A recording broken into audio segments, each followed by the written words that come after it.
Bismillah ar-Rahman ar-Rahim. Everyone, welcome. Surah Yusuf, chapter 12, verses 105 to 111. And 111 is the last verse of this chapter. And these are the references and our contact, that is TOLU-E-ISLAM's contact. End of Surah Yusuf, an overview so far. Surah Yusuf provides us with the procedure to value our own self, which after acquiring Iman and keeping on performing salih deeds can achieve those heights where Allah's help does become available, even if no one else around is willing to listen to the Quran. So the point which we have learned from Surah Yusuf is that even one man's efforts cannot go wasted in the account of Allah. Next is we also come across human frailties and vulnerabilities at a fundamental level which hinder its thinking from looking at the wider issues of life. For example, the purpose of human existence, the existence of a self within man, the significance of death as a deadline, the need for a life free from fear and huzn, the issues of unbridled human intellect, desires, and emotions. I put down some of these points just as a reminder. It points to many facts of human existence which go unnoticed by most human beings, primarily because no mechanism exists to draw their attention to these by those who are mu'mineen and muhsineen. So we have learned that it is important to draw people's attention. And if they don't pay any attention to that, that should not worry us. Our job is to pass on the information. And this is what Hazrat Yusuf did as he lived his life. And same was done by his father, Hazrat Yaqub, that he passed on the message of Wahi to everyone. Yusuf manifested this aspect in the prison, and later when he confronted his brothers and told them of their errors of judgment despite having a father possessing the light of Wahi. So he did point out to them that your path has been wrong. And the path has been wrong and it is based on evidence, and that is why you have suffered. We need to see the significance of this surah in the overall context of human guidance presented by the Quran and refer to its finer aspects when facing events in our life within our family setup, within the society in which we live, and within the nation state and world as a broader community of people. So what we need to see is that what is in this surah for us, in the conduct and character of Hazrat Yusuf, and what happened to him and how he dealt with it, they are great signs for us. So that is the learning point for us, that wherever we are, we should try to follow it and keep it in mind. And we have gone through very fine details of his character and what is noted in the surah. If we are able to develop this side of our potential, then we have literally enhanced our vision as part of the expansion of our bir, which is the vastness of our consciousness as noted in 2:177. And we know bir means that is how much we can expand our consciousness through our own thinking, through our own efforts. We will refer to these aspects covered in this surah in our further study of the Quran in future talks. Next is, most human beings do not reflect in the signs of Allah.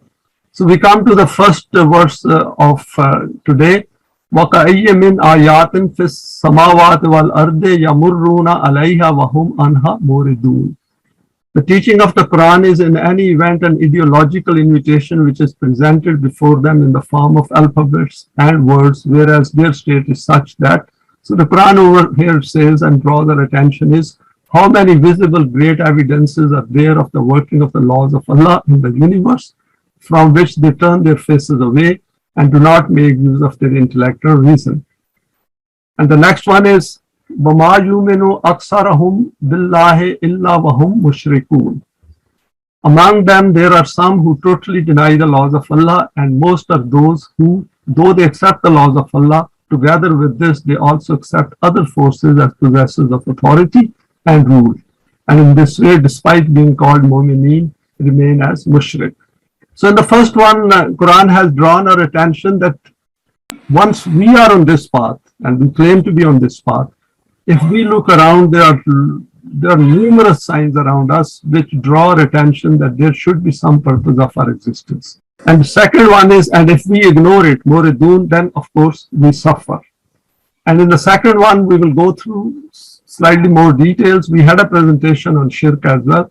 So over here, Quran says that we should be very, very careful that even despite having iman, some people do mix up and associate others with Allah. And associating others with Allah means that we accept Quran as the book of laws, as a code of life, and still we mix up man-made things in that.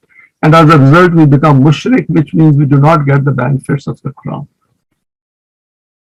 Now, why do most humans not pay attention? So I put down some points here. First is we need to relate this aspect to our capacity to bring change within our own self. We do not reach any positive aim in life overnight. So nobody can reach a very highly eminent character overnight. We have to go through the life over years and years of efforts. Human intellect takes time to go against the majority, and particularly the kind of a world we have around us, we have to even make more effort, i.e. the world created by relative human values. Verse 12:105 points to this aspect, that despite observing all the signs in the outer world, human beings do not find enough motivation, even those who have the means. So even those who have read the books and have acquired very high qualifications, even they don't find the motivation to go beyond the physical world around them. They are not willing to think about it, that is there a higher purpose to our life? To go beyond the physical world to question the purpose of their own creation. Next one is, as reflective students of the Quran, we need to come to grips with this aspect as it helps us to understand our own psyche as well as the psyche of fellow human beings. It is important to know precisely what motivates us to stay on this path. So we at least know that what is motivating us to stay on this path and to come to the Quran and discuss these value system which the Quran presents us. So from that, then we can compare it with others' behavior to whom we give message and what prevents them from coming to this path. So the difference between the two will be the areas where we have to put a lot of efforts to understand it. Human psyche is quite difficult to understand at times because we do not expect that people can behave the way they behave. And if we think that they will behave the way we behave, that is, those who have come to the Quran, then we get the shock of our life because they do not. The Quran provides answers and explanations to both questions. So there is a lot of work here, and that is what Hazrat Yusuf did. That while he was going through this milieu, these challenges of his life, he was also keeping an eye on everything around him. The only self which we can bring in line with the Quranic path is our own individual self. We by now know it, that we cannot change anyone because they all have their own choices. And that is why Quran says that if Allah wanted, he could have changed everyone. And everyone would have just followed the guidance, because then they would have become animals. And we can check our self-development level by using the Quranic value system. And this value system consists of two things: permanent values and divine attributes. Divine attributes are the ones which we manifest ourselves by acquiring those within our character and conduct. And then within the permanent values, we work. Those who acquire a Quranic self through Iman and Salih deeds have to come together. Now, this is important. We have gone over it again. We have gone over it previously as well, and it's good to remind ourselves continuously. This is a major sign of our self-development at a higher level. The last one is the Quranic path being an eternal path. So we should always keep it in mind that Quranic path on which we are claiming to be, it's an eternal path. It's not going to end with our death. It's going to go beyond that. So that is the way we assure our inner self. Those looking for quick gains can never be motivated to come to this path. And this is a human problem. Those are looking for quick gratification in their life. They want quick results. They are not going to come to the Quran, because Quranic path is the path of steadfastness and patience. We need a lot of patience. That is why Quran says, do sabr. The longer a person has treaded on the wrong path of life and never questioned its veracity, the more difficult for him or her to come to the guidance of the Quran. I put down this comment through my own observation as well, that if people who are doing wrong, despite the fact that they can avoid doing wrong, if they're well off in a capitalist system and they are beneficiaries of the man-made system, then they don't need to do a lot of wrong. But if they are still doing wrong, it's very difficult for them to come to the Quran. They will never find much attraction in the Quranic message. Next is looking at shirk in more detail. Now, over here, I've quoted few verses which I thought will elaborate few aspects of shirk. First is وَكَيْفَ أَخَافُ وَأَشْرَكْتُمْ وَلَا تَخَافُونَ أَنَّكُمْ أَشْرَكْتُمْ بِاللَّهِ مَا لَمْ يُنَزِّلْ بِهِ عَلَيْكُمْ سُلْطَانًا فَأَيُّ الْفَرِيقَيْنِ أَحَقُّ بِالْأَمْنِ إِن كُنتُمْ تَعْلَمُونَ. Why should I be fearful of those idols, false gods, who have no authority and control? So essentially, Quran is asking us to tell those who are following these false idols that why should I do that? So that means that my own self-control, my own discipline, my own iman is very firm, and I have recognized that these false gods do not have authority and control. You are the one who should be fearful, who associates others with an omnipotent being like Allah, even though Allah has not said anywhere to you that these are in truth sharing in my authority. So this is important, that we should be very clear that why Allah is asking us to have iman in Allah the way it is explained in the Quran, because then our psyche keeps changing. It becomes very firm, very steadfast, very focused. If you understand this, then tell me who is more deserving of peace and security and who should be quaking with fear, you or me? Fear is an essential consequence of shirk. Now this is important for us, that fear is an essential consequence of shirk. And that is why we have fear in the world in which we live. Through Tawheed, such a force becomes created in the human heart that he is not fearful of anyone in the world. The next verse is Allazina amanu walam yalbisu imanahum bizulmin ulaika lahumul amnu wahum muhtadun. In light of these realities, where is the room for doubt that peace and security are only for those who maintain conviction in the truth of the law of Allah and do not go against it in practical terms? Because for peace and fearlessness, iman and solid deeds is a fundamental condition. So over here, Quran has pointed to a very important aspect, that once we have iman and we keep doing solid deeds, those develop a sort of conviction within us, and the way our life changes and the way we benefit from that, then that will indicate to us that our path is the right one. These are the people who will be treading on the straight path. Now, shirk prevents us from getting the best from our life. So this is important because Quran gives us a formula, a recipe for success in this life, and this success is connected to the life in the hereafter.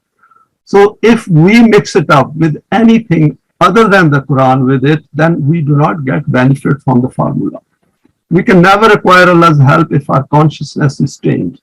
Such a consciousness can never understand the Quran of Allah. And we should try to see those people as well who do not come to the pure Quran, that their minds are never ever sure of the guidance of Allah. They never have that firmness, that steadfastness. They get distracted very easily in their life. So this is an important point for us, and this point will be covered later on once we talk of human potentials. Now I have drawn a schematic over here to clearly define paths by the Quran for life. And the first one is path of kufr, which Quran calls it as Hizb Shaitan. And then life ends with death. That is the assumption on which this path goes. And it has no self-concept, it has fear and grief. Because there is no self-concept, because they think that the life will end with death, there is nothing within human beings which can go forward. Whereas the consciousness has the ability to survive our physical death. And they will always have fear and grief, because that is the kind of world human mind creates without the guidance of the Quran. Next is Pharaoh rules the world, and Quran points to that. It is a man-made world and slavery exists. All types of slavery exist. If we think that the slavery has disappeared, it hasn't. The forms have changed. And now there is a lot of psychological slavery as well, which is controlled through media. Declines with time, chaos, fear, and grief are signs. So such a system, any system of kufr will decline, and then another system will take its place. Now over here, I have compared it with shirk and I put it at a lower order because it is at a lower order than kufr. Because kufr is straight away denial, saying that I do not accept any guidance from Allah and my life will end with death because my brain dies, so I die. But in shirk, people are confused. They are mixing it up. Path of shirk, contradiction in words and deeds, cognitive dissonance. Such a system in which shirk exists, they suffer from a horrendous amount of cognitive dissonance. They are never sure that what exactly they are doing with their life. Because under kufr, at least they know that their life will end with death. They make maximum use of this word and its resources.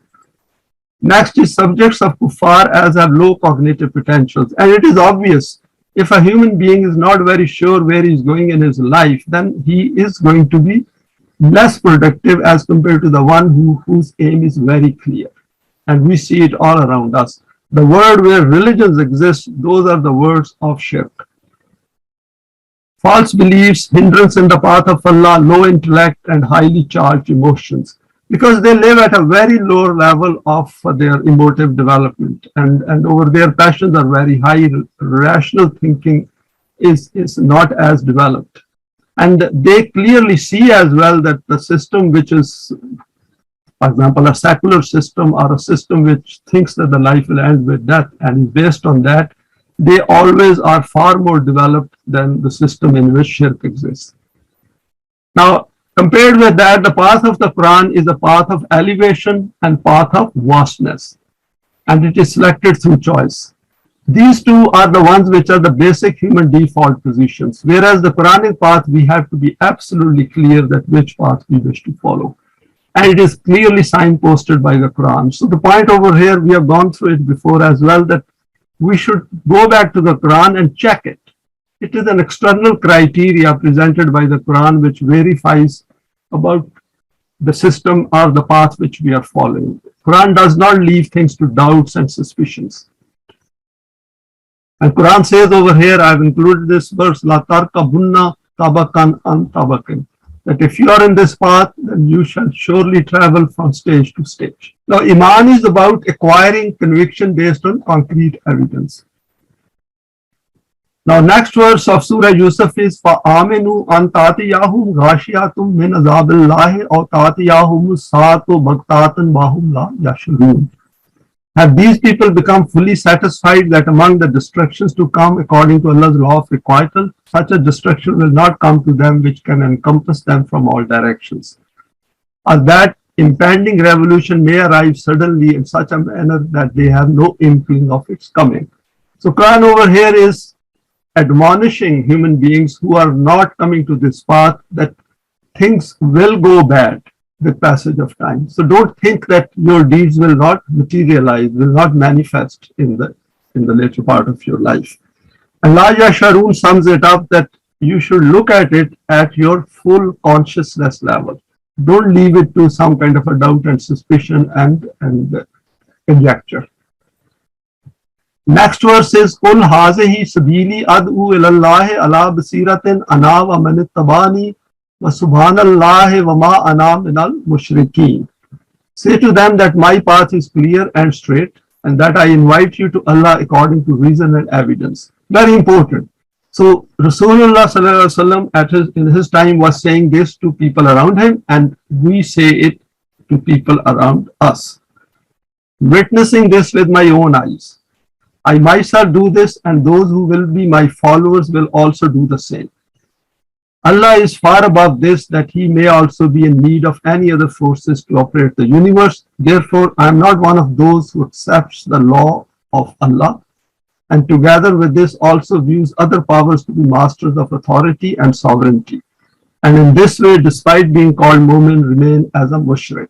So we have seen that one can become mushrik in case one is not fully clear about the path of the Quran. And obviously, we have to be together to discuss it, so that if one makes a mistake, that somebody else can guide them, can provide that advice. Because it's a serious path. And over here, Quran says that, because Rasulullah himself says, Allah basiratin ana wa man ittabani, that those who follow me, who see me as a model, they also follow the same path. as I follow it. So this is a path of togetherness. It is a path of a Jamaat. It is not an individual path. Of course, we come to the Quran individually and then we come together and build it up. And over here, the Quran very emphatically again says, Min al-Mushrikeen, that I am not one of those who will ever mix it up, because one cannot mix it up. If one is very clear about the guidance of Allah and is one benefiting as well, and the conviction is absolutely 100%, then there is no question of doing shirk. Some salient points of interest here. First is, as we are fully aware and conscious of the fact that the law of requital does not spare anyone, whether individual or collective, and our deeds immediately begin to produce their visible and some not visible effects, and at some point in the future these come together and suddenly and unexpectedly appear in a tangible form. At that time, it is too late to do anything about it. On the way, however, warning signs do appear which most people ignore and press on with their wrongdoings, thinking that they are getting away with this. So over here, there is a great instruction for us that we should be fully aware what is going on within our own life and what is going on around us and what is going on in the wider world. And nowadays, we can get plenty of information about the wider world because it's an interconnected world. Here, the Quran has provided an important instruction for us, i.e., those who are on Sirat al-Mustaqim and keep a close watch on events around us in the world. This will help us to see the trend of events in the non-Quranic world. And while such a world is heading towards reaping what they are sowing in front of our very eyes and are not fully conscious of it, we gain strength from this evidence and accelerate our efforts towards the system of deen, which may get an opportunity to replace it. So it's important that we become very, very alive to what is going on around us. And it's a gradual process. Step by step, we do become more aware of the events taking place around us. Verse 12:108 needs to be read forward as well as in reverse order. In order to get maximum from our life, the Quran here points to a few basics. Firstly, stating that nothing in the Quran is not based on evidence. So if we do not find evidence when we are reading the Quran, that means we should look for evidence. Where we do not see the necessary evidence, we need to strive hard to get it. Because in that striving, in that making effort, ourself develops. And this effort will develop ourselves and make it eligible for further development, and this process never ever stops. It should only stop when we die. So that is the way we should look at our life, and that is the way we are looking at it. Secondly, it cautions us not to be distracted and to remain focused, and then reminds us that firm conviction must be achieved in this fact that Iman in Allah and His book needs to be free from any contamination.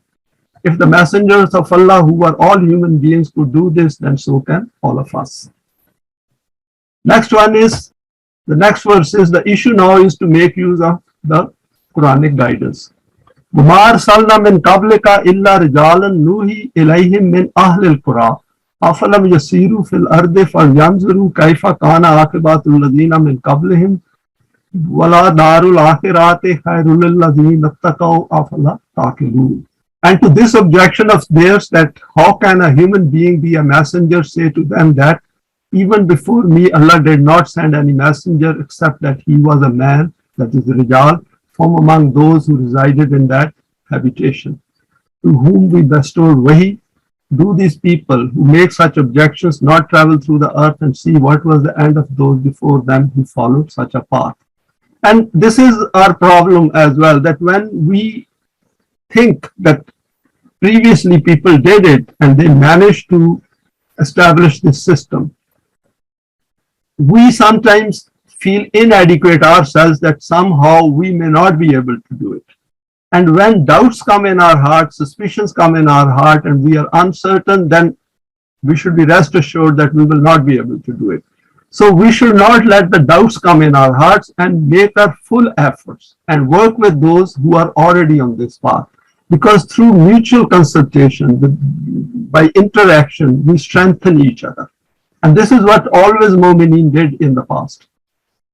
Next is, if these people had used their intellect and reasoning, opened their eyes and studied the historical evidence, then this fact would have become apparent to them that in the tussle between Haqq and Batil, ultimately success and authority was achieved only by those who, saving themselves from destructive effects, lived their life according to the laws of Allah.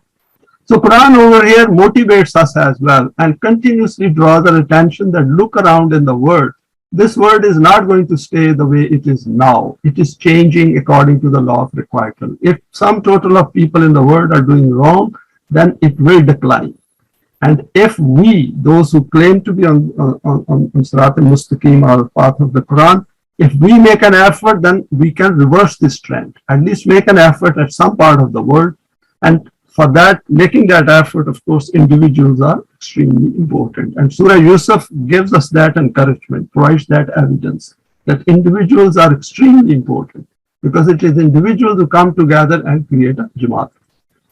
Therefore, say to them that the decision between Haqq and Batil is not made by this, whether the messenger is a man like other men or a superhuman according to your perception. So he is just a human being like anyone else. Because otherwise this message is really useless, because if it is not for human beings and the messengers were angels or someone else, then there is no point in giving it to human beings. This decision is made by this, what is the outcome of living life in accordance with the law which he presents, and what are the consequences of going against it. The evidence for this can also be provided from historical accounts. Now over here, one important aspect of using the Quranic guidance from verse 109, I've gone into slightly more detail. We as humans with the ability of choice and intent have tremendous potentials which need to be made to emerge, and the Quran points to this fact that this Quran is meaningless if there are no human beings around. Since it is for mankind, hence one human being, that is one man, has to be sent to communicate Wahi to others. So this is the point we should keep it in mind, that Wahi had to come through some human being, and that human being was Nabi and Allah's Rasool. And once he has given that message in itself becomes extremely important, because he is going to leave this world at some point in time. The issue here for us is not who brought it, but what we are going to do with this guidance before we are ready to leave this life, i.e. before our death. So that is the focus of our attention, that what is in it for us as of today? How can we get benefit out of it? Are we willing to continue to live in a man-made system indefinitely, or we would like to change it? Then our attention is drawn to the historical signs of past nations who have left behind their marks, and the Quran invites us to ponder deeply on this. Once upon a time, they all existed. So we should keep it in mind, all these human beings who existed for thousands of years, they all have gone. And so we are going to be gone as well. For example, if we think of, let's say, another 50 years, so many of us will not be around.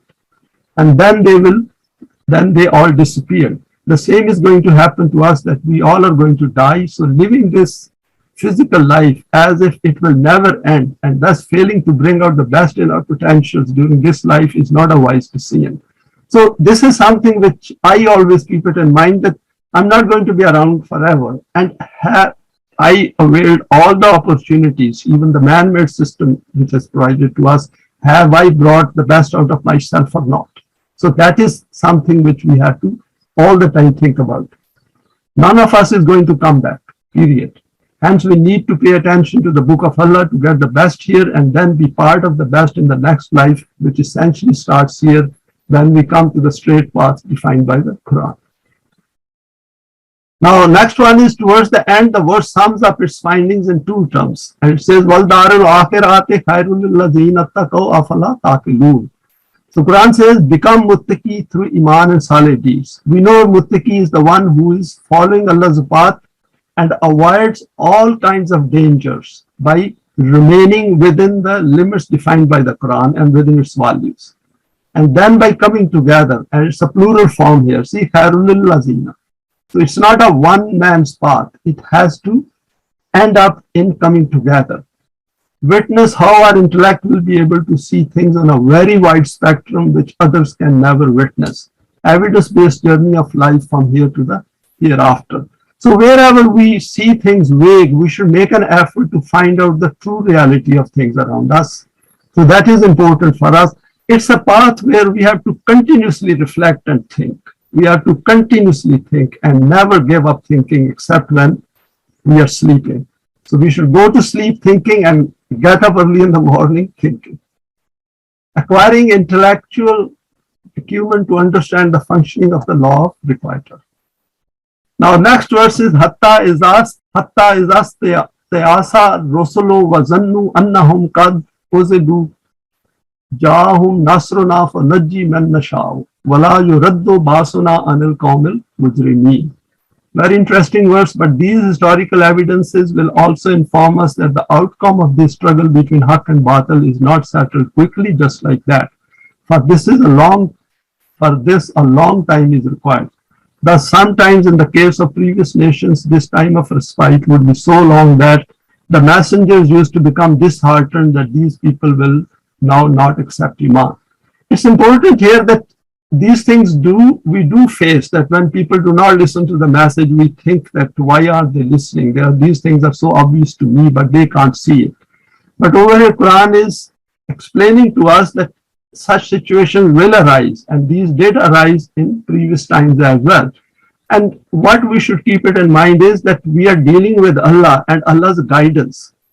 And we should stick to that rather than seeing that these people are not coming to this message. It is their own loss. And if we know that it is truth, then for us, there is no reason to move away from it. And people would think in their hearts that the punishment of ruin and devastation about which they were being warned was an empty threat. And people do think, because there is a long time of respite in the law of requital. So people think that they cannot be punished. These guys are just telling us the stories of the ancient. And I've come across these kind of people. I'm sure all of us have come across these kind of comments as well. Then at that juncture, who would reach our messengers?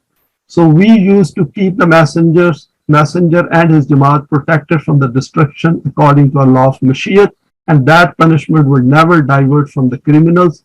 Hence, just as it occurred in the case of foreign nations, so the same will happen to these people.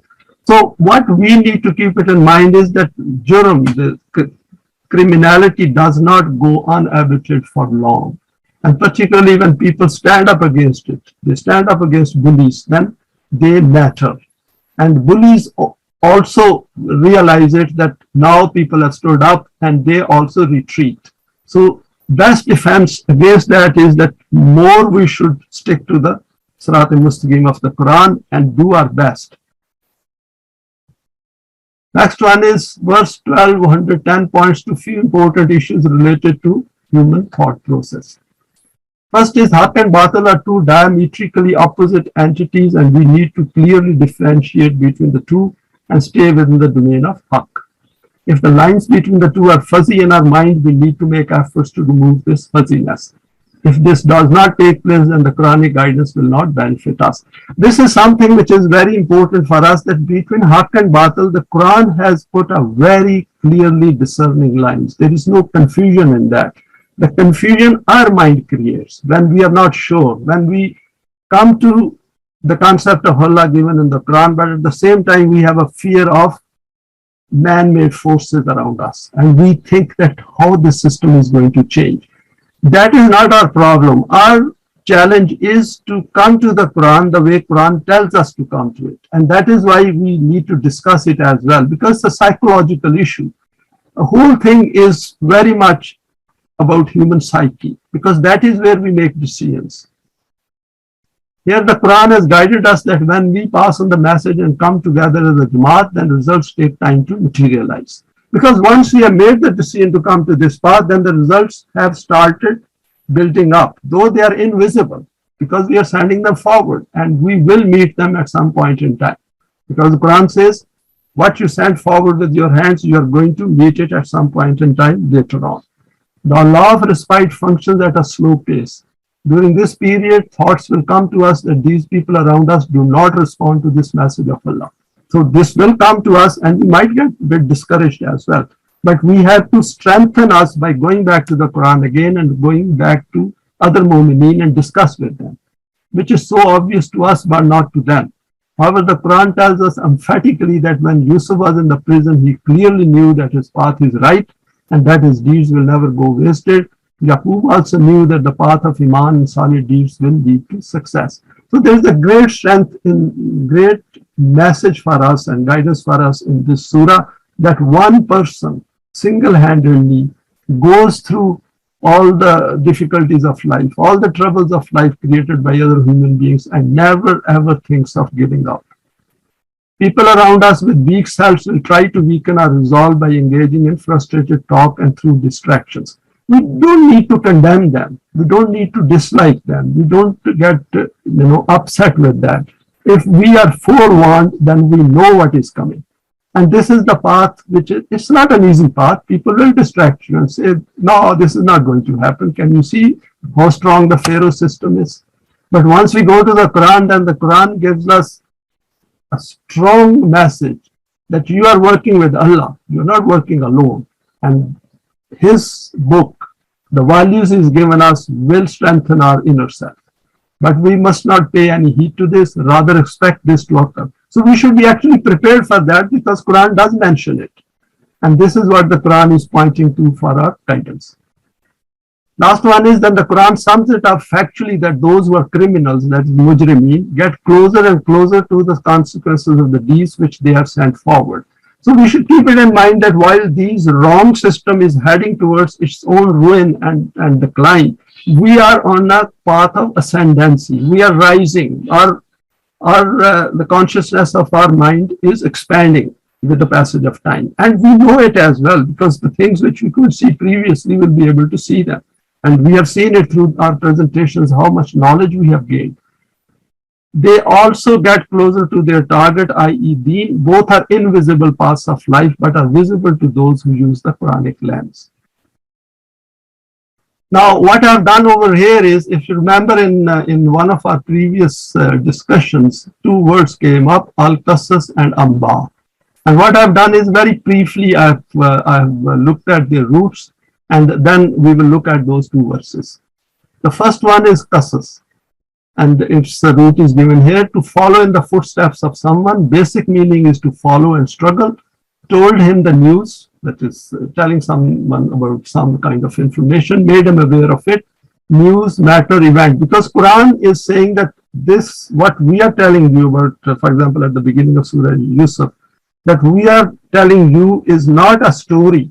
There is a lot more into it for your guidance.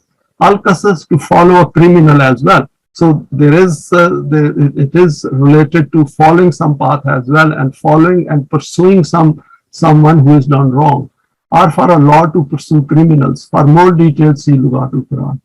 And the second one is the root is given over here, and it is with the MBA and W as well. So we can look at both roots. Basic meaning is to come to one place from another. So it is a sort of information, to give the news as it travels from one place to another. So once we follow a certain path, and the results of that then become a sort of news for us later on. Raghav says it is not any news, but that which is beneficial and which is knowledgeable. So it is a useful information. It is something which we get after following a certain path, after going through a certain kind of procedure, processes, and under some value system, or at least which makes the listener aware. So that is very important as well, that when these words are used, we should look at it, that in what context these are appearing before us. So there is a difference between the two. Now, Surah Yusuf concludes itself by announcing glad tidings for Mu'mineen.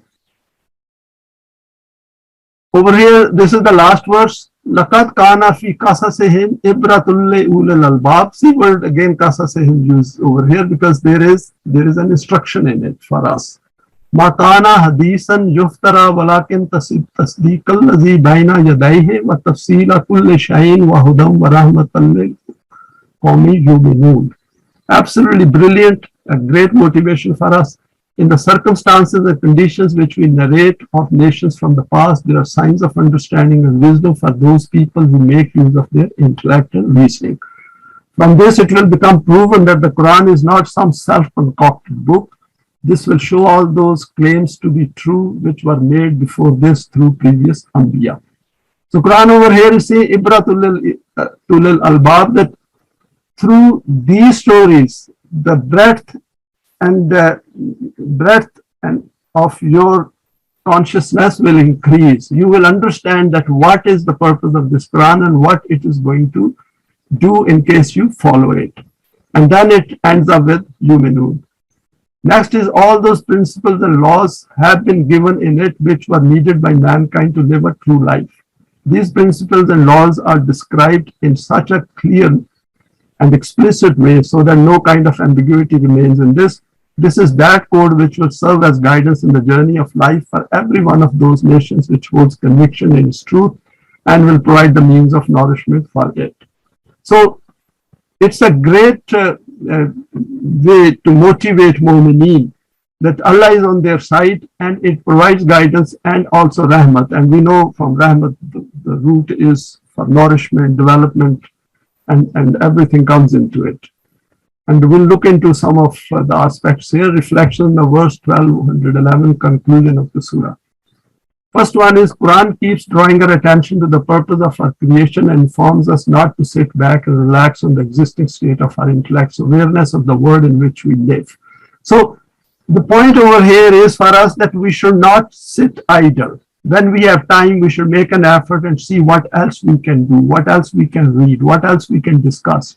Just see the word used here is ibratul albab, that these people who are thinking, who are keeping a very close eye on the problems humanity is facing, they see the signs, and from those signs they keep seeing which way the humanity is progressing, and they also see that if Mu'mineen or Jamaat has been created, which way it is going.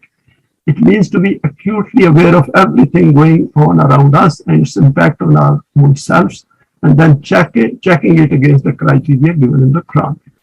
Next is, since Wahi is that knowledge which human intellect cannot access through its own efforts, because it is external. If human intellect could find what is given in the Quran, then there was no need for the Quran. They would have figured it out themselves. And since they cannot, and we know we cannot, then we have to pay more attention to it. Then after obtaining some knowledge through the use of human intellect to live this life, the Quran invites us to create a desire within ourselves towards this question. What else is there in the purpose of our creation? By stating that, وَتَفْصِيلَ كُلِّ شَيْءٍ, the Quran has really beautifully summed it up that you will get whatever your questions are, you will get the answers for that, and that will increase our conviction. All is explained if we use our intellect as guided by Allah. The concluding part of the verse sums up a great deal for our intellect to come to grips with by stating وَهُدًى وَرَحْمَةٌ لِقَوْمٍ يُؤْمِنُونَ. And this has come in other verses as well, and we have shared these previously as well, and more will come as we go through the Quran. The points covered are seek guidance to acquire Iman, and this Iman should lead to acquiring Rahmat, and then become part of those who are also Mu'mineen, and then never give up until the time comes to leave this life. On the way, there is a strong possibility that the system of Deen may shape up. If not, then this will lay down the foundations of Deen, and a new life will emerge for all to witness, and this is based on evidence. Now, two different aspects of the account of Yusuf, and if you remember, we talked about Al-Qasas and Amba. So over here, I've quoted two verses. First, this verse 3 appeared in Surah Yusuf, which we have gone through previously. Nahanu nakussu alayka asan al-qasasi bima awhayna ilayka hazal Qur'ana wa in kunta min qablihi la minal ghafilin. O Rasul, by revealing this Quran on you through Wahi, we narrate the accounts of previous Anbiya and past nations through you in the best way. These are those accounts of which you were not aware before the revelation of the Quran. In these is also the account of Yusuf, which is narrated now. We have gone through this Surah Yusuf now, and we know that how much was there which we are able to explore further in the light of the world in which we live. So there is a lot into it, and I'm sure as the time will pass, people will look into it and they will find more refined points which are covered in the surah. Next one is Zalika min ambail gaibe nuhi ilayka wa ma kunta ladihim is ajma'u amrahum wa hum yamkurun. See, from 12:3 to 12:102, same qasas becomes amba now. O Rasul, these are those historical accounts which are not within your knowledge and which we have revealed to you via Wahi. So now all that account has been revealed to Rasulullah. It has been revealed to us that how did Yusuf as an individual, went from a very difficult upbringing and then got established in the land because he was among Muhsineen and Salihin and Mu'mineen and Muttaqeen. You were not standing next to the brothers of Yusuf and they had agreed on their conspiracy and were engaged in secret plotting against Yusuf. See how beautifully the Quran over here has added this, that remember what we are telling you is not a story. It is about human psyche, how they were thinking. And that is where there is a great lesson for us, that when we are reading the Quran, we should look into it, that how it is going to affect my psyche. And then when the change in our psyche comes, we should go back to the Quran and verify it. Therefore, how could you know these events? Next is the cognitive aspects of the story of Yusuf for us. First one is the Quran puts great emphasis on individual human beings as a society being the sum total of individuals. However, it also recognizes the challenges of life faced by individuals in a non-Quranic world. The Quran recognizes these things. That is why there are examples given in the Quran that so-and-so did this and this is how they succeeded. So-and-so did bad and this is how they suffered.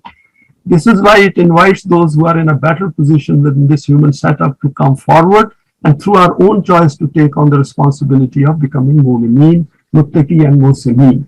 For this, the Quran provides complete teaching, training and the process. Allama Pervez has laid down this work in detail in his various books at a fundamental level. Next one is the Quran has recognized the steepness of this path. I've given a verse here of Haqq, but assured those who wish to tread on it that Allah's help will be available to them. Then it explains the process of how to start getting this help and signposts it so that we do not go astray. Surah Yusuf has explained many aspects of this process, and Yusuf is presented as an individual who managed to do this. Hence, there is a need for us to acquire understanding of it, as this account served as a model for Rasulullah and his companions. This model is available for the whole of mankind until the last day. So these are the points which I thought we should, again, maybe some of these are repetitions, but it's good to repeat and go over it so that we keep reminding ourselves. In verse 12:7, the Quran had pointed to us that at the start of the surah that there are signs for those who question different aspects of human life. The account of Yusuf and his brothers. We have managed to look at many of those signs and have made these part of our memory while going through this surah. I'm sure there will be more questions by those who will be coming after us and in future, because as the world will change, so the questions, the nature of questions could change as well. But we have gone through the fundamentals which are very important, and we have looked at very finer aspects of human psyche, which was working through this surah, and to which the Quran has pointed our attention. And now we will look at some latent human potentials highlighted in Surah Yusuf. I thought through it and I said that, wait a minute, let us look at it, that how can we look at some of the aspects and look at the potential which we have, and how do we benefit with that. The first one is define a clear aim and intermediate measurable objectives in life and signpost these with the help of the permanent values. For example, firm resolve to stay on Sirat al-Mustaqim and relate events of life to the Quranic values. A life without an aim, without a clear objective, is a meaningless life. So the Quran, what it does is that right at the beginning, it gives us help to define a clear aim. That is why it says Sirat al-Mustaqim, a straight path, a balanced path, well-established path, about which you will never be in doubt if you make an effort to know about it and then tread on it. So it is important that our aim must be very clear. What do we want from life? Of course, we want successes in this life as well. We want to have a better living. We want to have a better family. We want to have a better environment.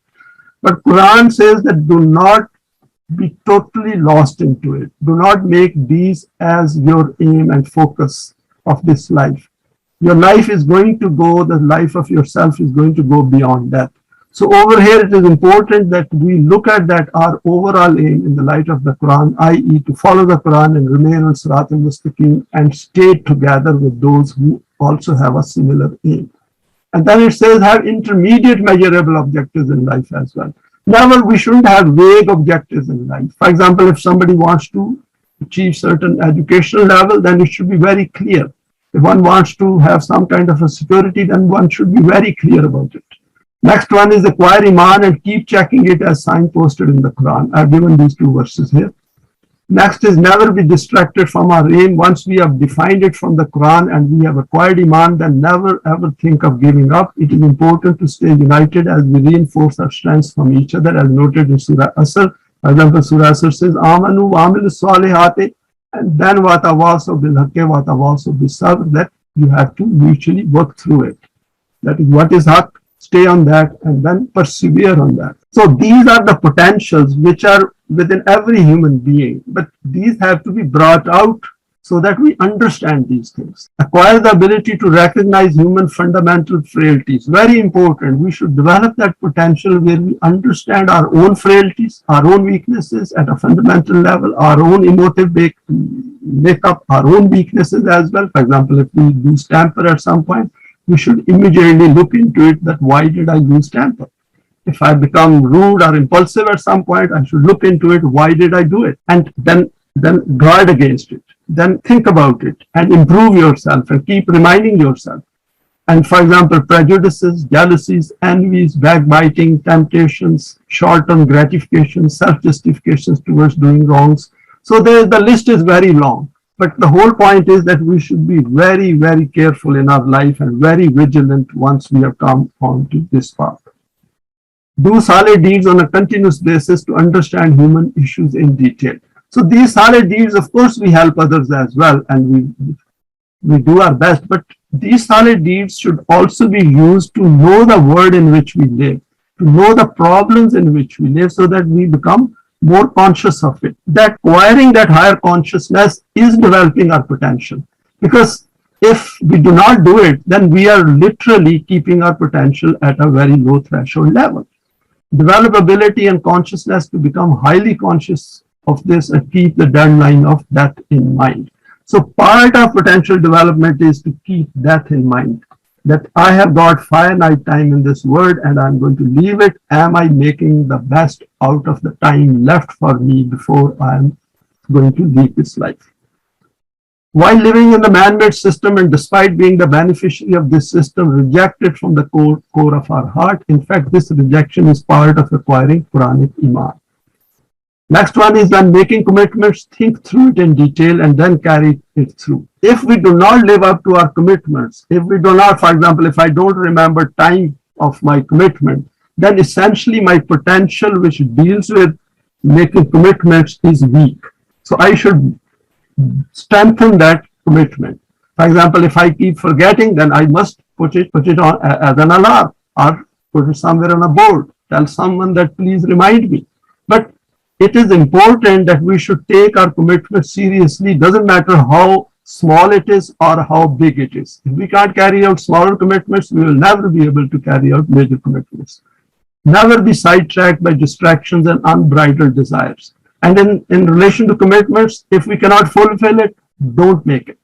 Be very firm. So this is also part of our potentials and their development. The more strengthened this potential of fulfilling commitment becomes, the stronger self keeps appearing.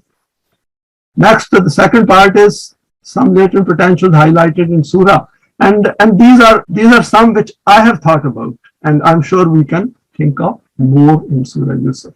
Acquire the ability to say a big no when something appears which does not meet the Quranic values. This is very important. We should learn to say no, whether this is our family, children, friends, jobs, wider world, doesn't matter. We should have the ability to say no as well, that this does not meet the Quranic criteria. I'm not going to do it. Remain prepared that in a non-deen society, events do appear which require an immediate response. Being forewarned prepares us in advance.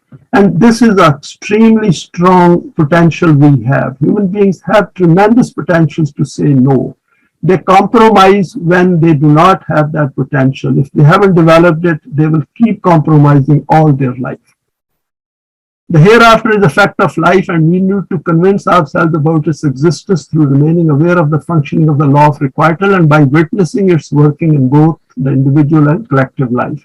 The world around us is the sum total of human past deeds. Develop the potential to see things in their overall perspective based on evidence.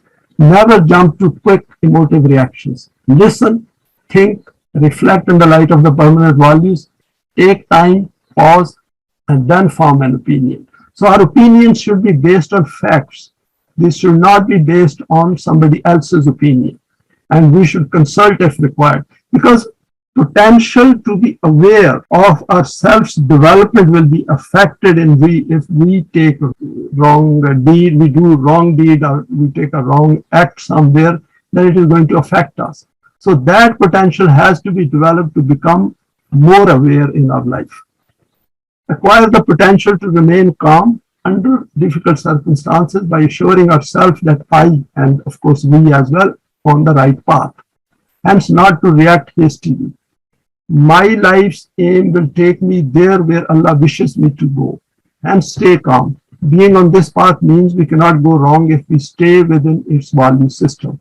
Develop the habit to study the Quran and stay with those who are firmly on the path. For example, I've just put it down as TOLU-E-ISLAM. Because TOLU-E-ISLAM is the only platform in the world which represents pure Quran.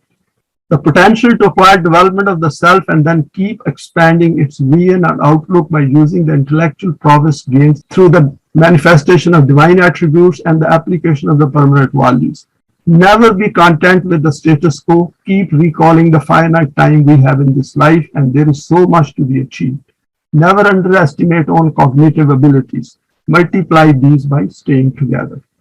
And finally, potential to understand the intrinsic link between responsibilities and rights. If we understand and willingly take over the responsibilities of Allah as enunciated in the Quran, then we will become entitled to the right of obtaining His help or His aid. It is that simple. So there is a very close relationship with the responsibilities and rights. If I do not carry out my responsibilities, then I do not have rights. I know a lot of people say, oh, this is my right. But first they have to carry out their responsibilities. Over here, Quran has made very clear that there are certain responsibilities which Allah has taken on Himself, and He expects mu'mineen to carry out those responsibilities. If we carry out those responsibilities which Allah has given to us, then we will become entitled to the right of obtaining His help. There are numerous verses on that. Finally, some glimpse of choices made by various actors in Surah Yusuf. This is something very interesting, and this was a late thought, and I thought let's share some of these aspects as well. The first one is brothers of Yusuf made a deliberate choice to ignore the guidance of Wahi and then live to witness the consequences of their choice. And just imagine what happened to them that when they faced Yusuf at the end, and they thought they got away with the crime they committed, but they did not. The Law of Requital caught them. Yusuf created a vision of his aim using the light of Wahi and chose to follow this path in his life. So this, the choice which Yusuf made, his brothers made a different choice, despite the fact that they lived in the same house, under the same family, and under Hazrat Yaqub, who himself was the messenger of Allah, and he passed Wahi to all of his family. Yaqub passed on the guidance of Wahi to his family and people around him, and he himself chose to follow it within the means and resources he had. Yusuf used his choice and did not sit idle even in the worst of circumstances, including being in the well, being sold as a slave, serving as a slave under Aziz and his wife. He made his firm choice not to follow the path of hedonistic based desires and stood firm against evil. Imagine at any stage he could have given it up. And of course, if he had given it up, there would have been no Surah Yusuf. He did not give up. And this is a great instruction for us. Never ever give up. And if we have selected this path, we should stay firm on it and also enjoy it. Because there is a contentment, there is a freedom from fear on following this path. Wife of Aziz made her choice to follow her lust and chose to send Yusuf to prison. So everyone is making use of their choices. And that is something very interesting. I'm sure there are more into it, but these are the ones which I picked up. Aziz chose not to stand up to evil and allowed the system to imprison Yusuf. So Aziz was the one who was the husband of this lady. This is how societies decline rapidly. So if we do not stand up to the evil, then of course the decline sets in. And by not promoting maruf, that is good, and by not forbidding munkar, that is evil. So if we don't do that, any society in which these things decline, then the society rapidly goes towards its own destruction and ruin. Yusuf chose to stay in prison until his case becomes investigated fully and impartially. He had a choice to come out quickly, but he preferred to stay over there for a higher value. And this is something which is a great instruction for us. Never ever quickly take decisions. We should look into it and make a choice, informed choice in the light of the Quranic values. Yusuf chose to take higher responsibility which he had anticipated and he was prepared for. The king chose Yusuf based on his intellectual acumen, his values, his competence. So king also made a choice. Yusuf is all along making choices, and then the Quran says that the king also made a choice. One brother of Yusuf chose to hide the goblet in the sack of the younger brother.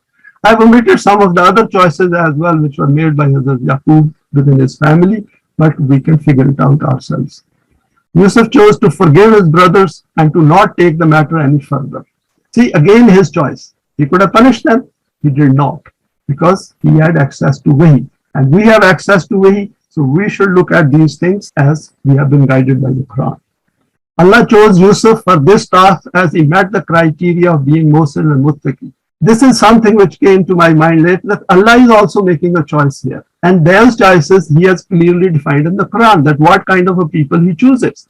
So we are in a great advantageous position that Allah has already said that these are the kinds of people who get chosen for carrying out his responsibilities. And this is where we need to concentrate and remain focused. Thus Allah fulfilled his promise as explained in the Quran. And finally, we all have chosen this path through our free volition, and we have chosen to stay on this until our physical death. We have chosen to obtain maximum benefit from the Quranic guidance, and we are fully aware of our choice and its consequences. And with this, we come to the end of this presentation, and thank you for sharing it with me.